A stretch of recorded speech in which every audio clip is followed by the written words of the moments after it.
Russia just tried to shoot down British planes over the English Channel. The UK said, quote, "If Russia does this again, we will use our military options." Specifically, today, a Russian warship was caught sailing close to British waters in the English Channel. And in response, the UK did what they usually do. They sent a warship and spy planes to chase after this Russian warship to try and scare it off. But today, Russia retaliated. And this Russian warship actually fired lasers at those British spy planes to try and blind the pilots. For the record, that could easily cause them to crash. The UK said, quote, "This move was deeply dangerous. We are poised to react depending on the Russian warship's next move." This Russian warship isn't just any ship, this is actually a Russian spy ship called the Yantar, and it was designed specifically for spying on the UK. And with the Yantar being caught so close to the UK, it was almost definitely gathering intelligence on the UK, or at least trying to. So to be fair, the UK was well within their right to send out a warship and these spy planes to try and scare off this Russian spy ship so that it couldn't gather intelligence on the UK. However, rather than this Russian ship taking its warning and leaving like they usually do, this warship retaliated and it fired lasers at the British planes.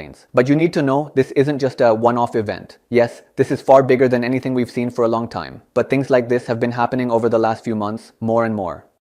In fact, just last week, the UK warned a Russian submarine that was sailing towards the UK. The UK said, quote, "Our message to Russia is this: we see you, we know what you're doing, and if your submarine travels south this week, we are ready." Just a month ago, the UK actually created an entire task force with NATO dedicated to just detecting Russian submarines in the North Sea, saying that they can see them coming. But today, Russia is pushing their luck, and rather than just sailing a warship through the English Channel like they usually do, they've retaliated and fired lasers at these British planes. It goes without saying, if these British planes had crashed because of these Russian lasers blinding the pilots, it could have caused a war. And it looks like this is only getting worse. Do you think the UK should respond with military force if Russia uses lasers again? Or would that escalate into full-scale war? Share your view below.